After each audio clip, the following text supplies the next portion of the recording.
करना चाहता हूँ। आप बताइए, इसके लिए मैं किस देवता को प्रसन्न करूं कि मुझे इच्छित वर की प्राप्ति हो? नारायण नारायण। इच्छित वरदान की प्राप्ति के लिए तो भगवान भोलेनाथ की कड़ी तपस्या करनी होगी। भगवान शिव को प्रसन्न करना बेहद आसान है। अगर कोई सच्चे मन और श्रद्धा के साथ उन्हें याद करता है तो वो बड़ी आसानी से उसे अपना बना लेते हैं और उसकी हर इच्छा को पूरा करते हैं। इसलिए भस्मासुर, तुम उनकी तपस्या करो तो अवश्य ही इच्छित वरदान प्राप्त कर सकते हो। अच्छा, यदि ऐसा है तो देवर्षि नारद, मैं भोलेनाथ को अवश्य प्रसन्न करूंगा। नारायण नारायण नारायण नारायण। नारद मुनि वहाँ से चले जाते हैं और भस्मासुर जंगल की ओर चला जाता है और जंगल में जाकर वो भगवान शिव से वरदान पाने की लालसा में कड़ी तपस्या करता है। ओम नमः शिवाय, ओम नमः शिवाय, ओम नमः शिवाय, ओम नमः शिवाय, ओम नमः शिवाय, ओम नमः शिवाय।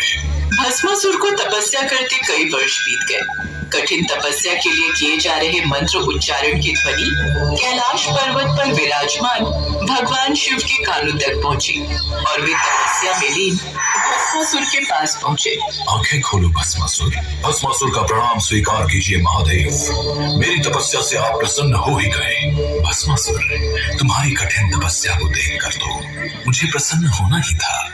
मांगो, तुम्हें क्या चाहिए? भस्मासुर ये जान गया था कि महादेव उसकी तपस्या से बहुत प्रसन्न हुए हैं। वो सोचने लगा कि वो किसी भी वरदान का हकदार है। भोलेनाथ, मुझे अमरता का वरदान चाहिए, अर्थात मैं हमेशा इस संसार में जीवित रहूं, मृत्यु भी मेरा कुछ ना बिगाड़ सके। भस्मासुर, ये वरदान मैं तुम्हें नहीं दे सकता क्योंकि ये पूरी तरह से प्रकृति के नियम के खिलाफ है। जिसने भी इस संसार में जन्म लिया है, एक ना एक दिन उसकी मृत्यु निश्चित ही है।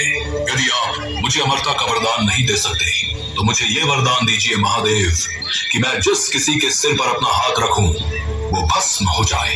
ठीक है भस्मासुर, मैं तुम्हें ये वरदान देता हूँ कि तुम जिस किसी के भी सर पर हाथ रखोगे वो भस्म हो जाएगा। भोलेनाथ, आप कितने भोले हो। आपने ये वरदान देकर मुझे संसार में सबसे शक्तिशाली बना दिया। अब मैं किसी को भी भस्म कर सकता हूँ। क्यों ना सबसे पहले मैं आपको ही अपना शिकार बनाऊं। आपको भस्म करके मैं कैलाश पर राज्य करूंगा। भस्मासुर, रुको। लगता है वरदान मिलने से तुम्हें अहंकार हो गया है, इसलिए तुम्हारी बुद्धि फिर गई है। शिव जी अपने द्वारा दिए गए वरदान को वापस नहीं ले सकते थे। उन्होंने वहाँ से भागने में ही अपनी भलाई समझी, क्योंकि भस्मासुर तो मंद बुद्धि था। वो उस समय पागलों की अवस्था में कुछ भी अनहोनी कर सकता था। अब भगवान शिव पूरी तरह से फंस चुके थे। रुकिए महादेव, मुझे इस वरदान को सिद्ध तो करने दीजिए।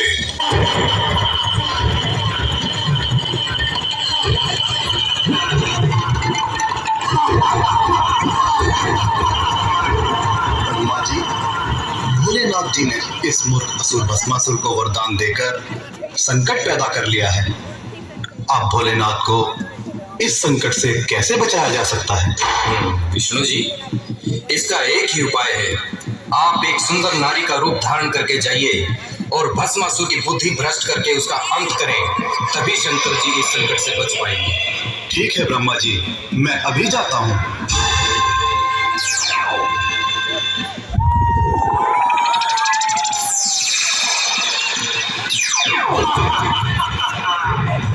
तुम कौन हो सुंदरी, और इन जंगलों में क्या कर रही हो?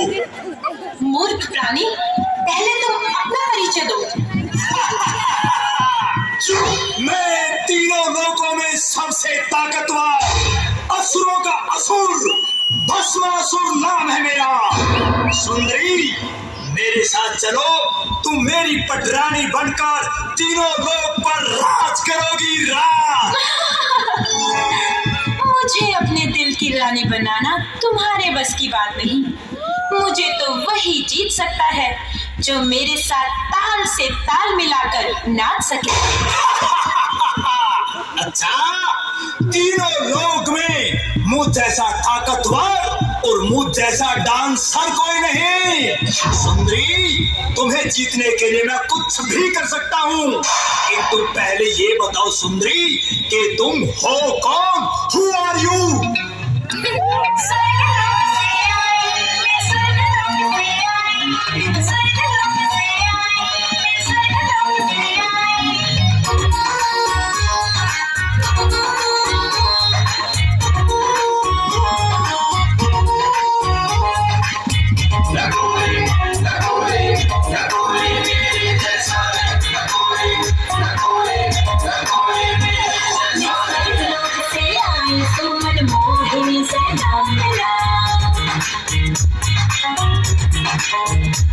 मैं रूप उसकी रानी सुनियो जग सारा गुलाम मेरा।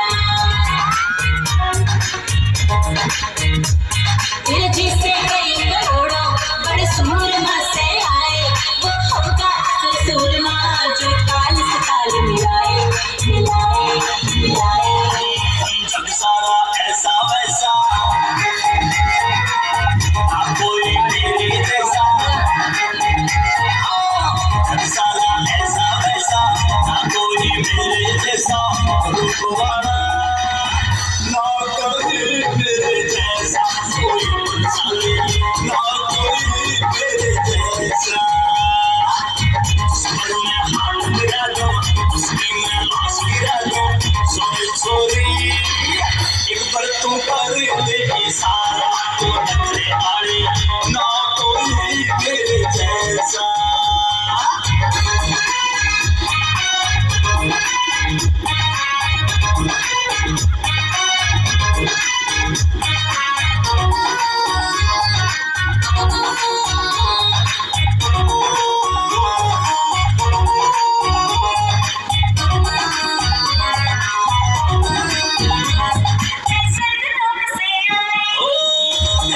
नाच मेरा तू और सुर के साथ मेरा तू, मेरा गाँव है तू चक्कर खा जाती है।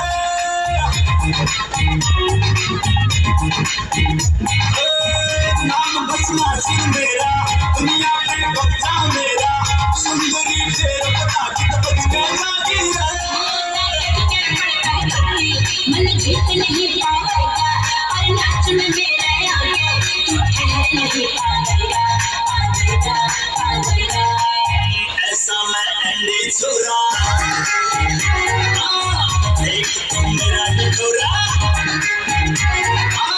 इतना मैं एंडी छोरा, एक तुम मेरा ढिढोरा। सुने कोई रोकते हमने गाड़ी पारी, ना कोई मेरे जैसा। जग सारा ऐसा वैसा, ना कोई मेरे जैसा रूपवाला, ना कहीं मेरे जैसा, कोई बंसाली, ना कोई मेरे जैसा।